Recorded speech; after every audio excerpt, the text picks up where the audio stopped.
ये सोच कर एक दिन रानी अपने महल में उदास बैठी हुई। उग्रसेन जी महाराज जैसे ही आकर राजा पहुंचे तो रानी पवन रेखा को जब रोदन करते देखा, देखते हैं कि नेत्रों से अश्रुपात हो रहा है, आंसुओं की धारा बह रही है। तो एक दिन बोलने लगे, अरे देवी रुदन क्यों कर रही है? अरे इस दिव्य महल में तुमको कौन सा कष्ट हो गया है जिससे तुम इतनी दुखी हो गई? आज रानी कहती है कि नाथ, मेरे दुख का कारण बहुत गंभीर है। उग्रसेन जी कहते हैं कि ऐसी कौन सी बात हो गई जो आपको रोना पड़ रहा है? देवी मुझको बताइए।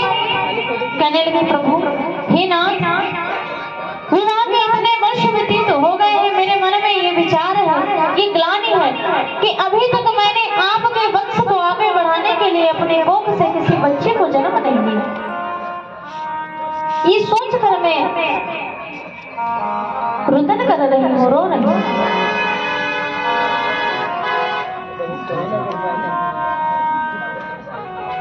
जैसे महाराज राजा ने सुना कि अरे संतान के लिए तुम रो रही हो, तो भगवान के हाथ में है कि किसको किस समय क्या चीज देनी। कहते समय से पहले और भाग्य से ज्यादा किसी को भी कुछ नहीं मिलता। राजा ने मन में विचार किया कि ऐसे यदि रानी जी घर पर रहेगी तो और दुखी होंगी। ऐसा करता हूँ कि इनको सखियों के साथ में कुछ समय के लिए घर से बाहर भेज देता हूँ, घूम फिर कर आवेगी तो मन हल्का हो जाएगा। आज रानी पवन रेखा को उग्रसेन जी ने आज्ञा दे दी कि जाओ कुछ समय के लिए अपनी सखियों के साथ में एक सुंदर से वन में घूम कर आओ। मथुरा नगरी के निकट एक सुंदर सा दिव्य उपवन था। आज रानी अपने पति की आज्ञा को पाकर अपनी सखियों समेत रथ पर आरूढ़ होकर उस सुंदर से उपवन की ओर निकल पड़ी। एक रोज वह पतिव्रता पति की आज्ञा पाए, रथ पर चढ़ सखियों सहित वन में पहुंची जाया। जैसे आज रानी पवन रेखा अपनी सखियों समेत उस दिव्य उपवन में पहुंच गई है और वहां के सुंदर वातावरण को देखकर उनका हृदय बड़ा ही प्रफुल्लित हर्षित हो गया, सारा दुख भूल गए और कहती है कि मौसम बहारे था कदम कदम, कि मौसम बहारे था कदम कदम, अरे गुलजार बहार में आए थे।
इधर रानी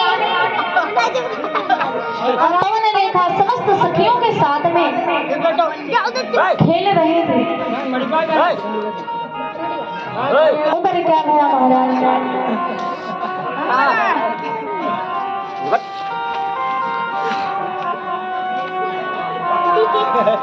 उसी समय भगवान की ऐसी कृपा हुई कि नवमंडल में एक विमान पर बैठकर दुष्ट राक्षस निकला, जिसका नाम था महाराज द्रुमलिक। द्रुमलिक नामक जब राक्षस निकला, उसकी दृष्टि उस सुंदर से उपवन के अंदर जो सखियां समेत पवन रेखा खेल रहे थे, आज उस नीच की दृष्टि रानी पवन रेखा पर जाकर टिक और मन में विचार करने लगा। उसके मन में छल और पाप जाकर बैठ गया। मन में विचार करने लगा कि अरे ये इतनी सुंदर नारी किसी की है, ये कौन है? तब तक सखिया ने कहा, अरे पवन रेखा हम सब उधर नहीं इधर है। आज उसने जब रानी पवन रेखा का दिव्य नाम सुना तो उसके मन में काम वासना प्रवेश कर मन में सोचने लगा कि क्या कर डालूं, किसके साथ में मैं कुछ समय के लिए विहार कर सकूं, समय व्यतीत कर सकूं। ये सोचकर आज उसने क्या किया, अपनी माया के द्वारा उस रथ में मध्यम वायु चलने वाली दिव्य वातावरण में अपनी माया के द्वारा उस वातावरण को प्रलयकारी बना दिया कि आई बहारे बदमस्तका, कि आई बहारे बदमस्तका, गुलजार बहार में आए थे।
आज द्रुमलिक नामक नीच ने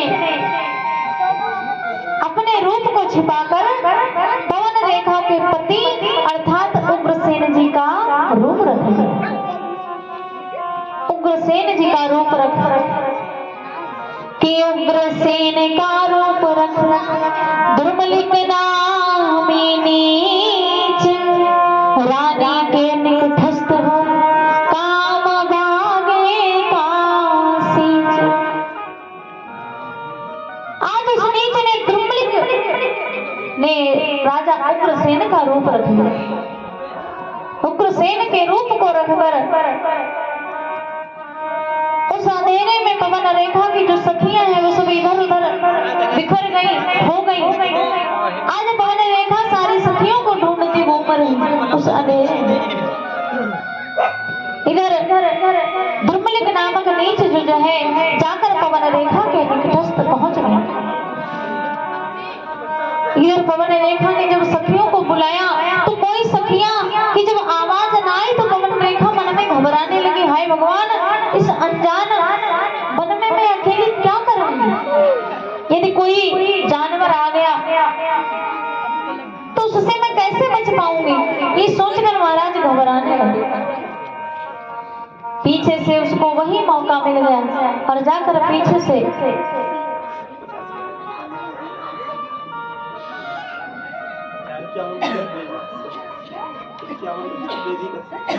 अरे हमारे परमादरणीय भैया जी देवी कश्यप जी बिहारी जी के श्री चरणों में 51 मुद्राओं का दान दिया। बिहारी जी हमेशा कल्याण करें, सद्बुद्धि ज्ञान दें, लंबी सी आयु हो।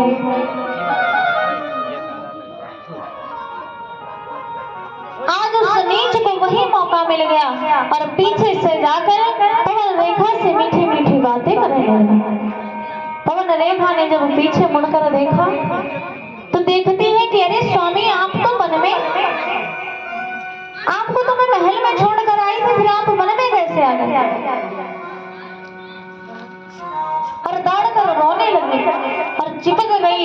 समझने लगी कि मेरे स्वामी, मेरे पति उग्रसेन जी महाराज हैं, पर समझ ना पाई कि ये नीच ने छलित जैसा रूप बनाकर मेरे पति का आया।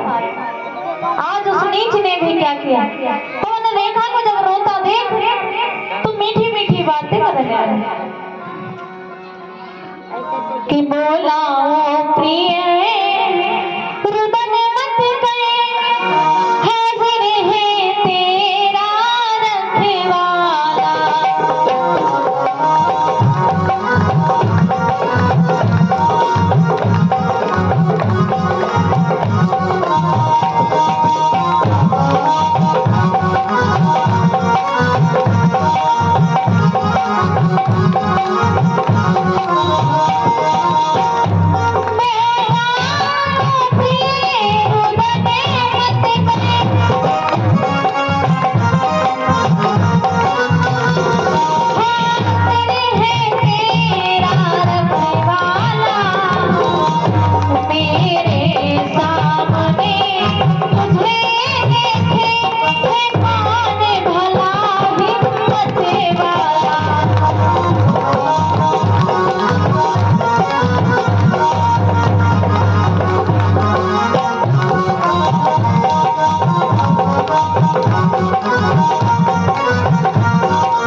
बिहारी जी की कथा में 201 मुद्राओं का दान दिया।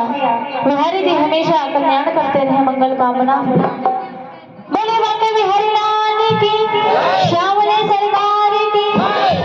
कहने लगे कि अरे प्रिय रोती क्यों? अरे तुम्हारा रखवाला तुम्हारे सामने हाजिर है और भला मेरे सामने तुमको कोई गलत दृष्टि से देखे, भला किसी में हिम्मत है? आज रानी जाकर हृदय से लग जाती है। आज मीठी मीठी बातें करके पवन रेखा को बहलाने फुसलाने लगा। अंततः रानी से अपने मन के भाव को कहा। उसी समय क्या हुआ कि मौका पाकर नीच ने किया सती संग भोग, प्रकट हो गया तुरंत ही निश्चय